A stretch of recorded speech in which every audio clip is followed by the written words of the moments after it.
Hey, what's up you guys? It's Dorothy and welcome back to my channel. In today's video, we're going to go into chapter 21 of I'm Glad My Mom Died by Jeanette McCurdy.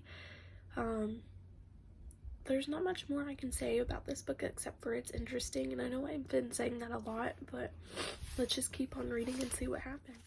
This video may contain sensitive topics and foul language. If you do not wish to continue, please click off of the video now. You have been warned.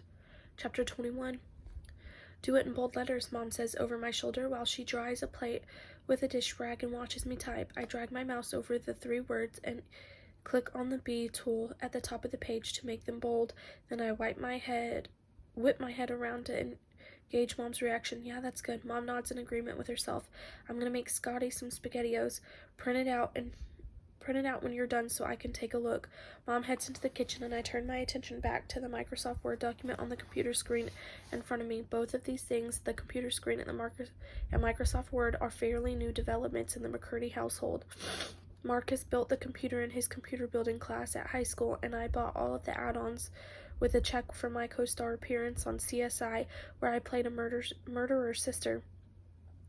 The part was emotionally draining, but after Mom said I could buy Microsoft Word and The Sims with part of my paycheck she wasn't using for bills, it was worth it.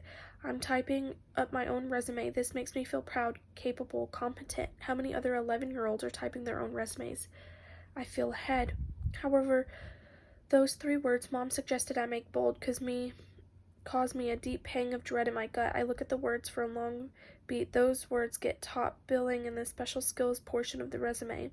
They come before pogo sticking, hula hooping, jump roping, including double dutch, piano dance, jazz, tap, lyrical hip-hop, flexibility, and 12th grade reading ability, all special skills that Mom thinks will either give me a leg up for having or that will lead me to miss an opportunity for not having, like the time I missed out on a Chef Boyardee commercial by not being able to pogo stick.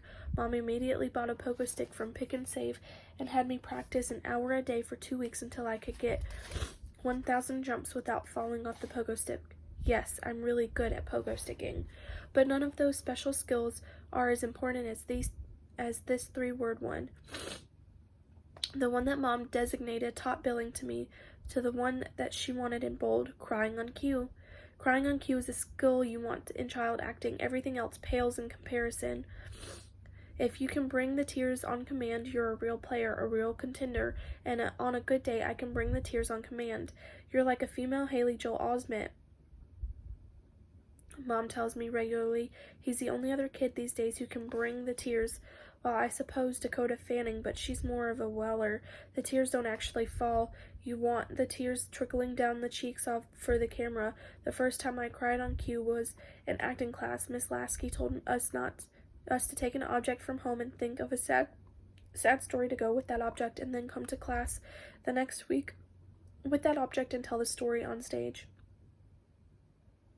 I brought in a stapler. Dustin and Scotty draw a lot, and they staple their drawings into little packets to categorize them, so I made up a story about our house burning down and my brothers dying in the fire, and the only thing that reminded me was their staples. If I really wanted to bring the waterworks, I would have thought of Mom dying, but thinking of Mom dying is off limits. Even though she's been in remission for years, her health is still fragile enough that I don't want to jinx anything.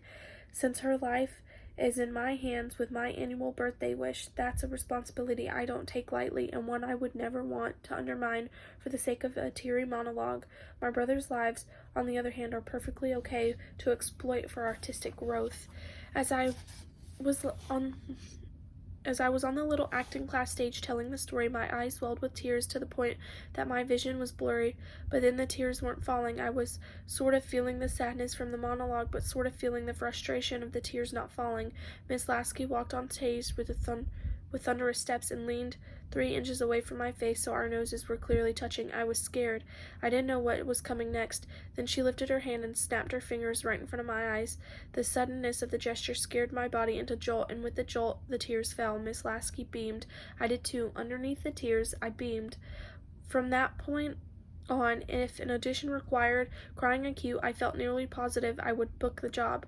Word of mouth spread. It got to the point where Susan would phone Mom and proudly announce I got another call for a casting director saying, "So tell me about the kid who cries." Granted, crying on cue was not fun for me. It was one more miserable experiences of my life, sitting in a cold casting office imagining tragic events that harm my beloved family, and any given event could last for me 4 to 6 auditions worth of tears, but eventually I'd become immune to the event. Mom referred to this as being all cried out, so we'd have to switch to a new event. The stapler story became Dustin's dying of meningitis. He'd actually had a bad case of it meningitis. He had actually had a bad case of it a few years back, so Mom would say, imagine if the spinal tap went wrong. Dustin dying of meningitis became Marcus dying of appendicitis, and Scott dying of pneumonia, and then Grandpa dying of old age. Imagine he's in the hospital bed clutching the sock doll you made him when you were 6. The time I brought the most tears was for an audition for a bit part in Hollywood Homicide, a feature film starring Harrison Ford and Josh Hartnett.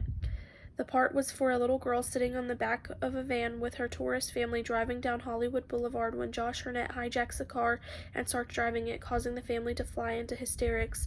I don't know what was going on that particular day, but my tear ducts were especially filled. All I had to do was plop down on the casting office and think of Grandpa clutching his sock doll, and bam, the tears spilled an absurd amount. This wasn't crying, this was sobbing. My body convulsed with me. I was hysterical. Wow, the casting director said. As soon as I finished, she had curly reddish brown hair and a voice like butter. She was very nice. I mean, you have the part, but I kind of want to see you do it again, just to see it again, said the guy with gray hair and brown leather jacket sitting at the casting director's side. And so I did it again. I became the Cirque du Soleil performer of crying on cue. People wanted to see me do it over and over, like I was climbing skills or contorting in aerial hoops. Crying on cue was truly my special skill. That is the end of chapter 21. I will see you guys in the next video. Bye.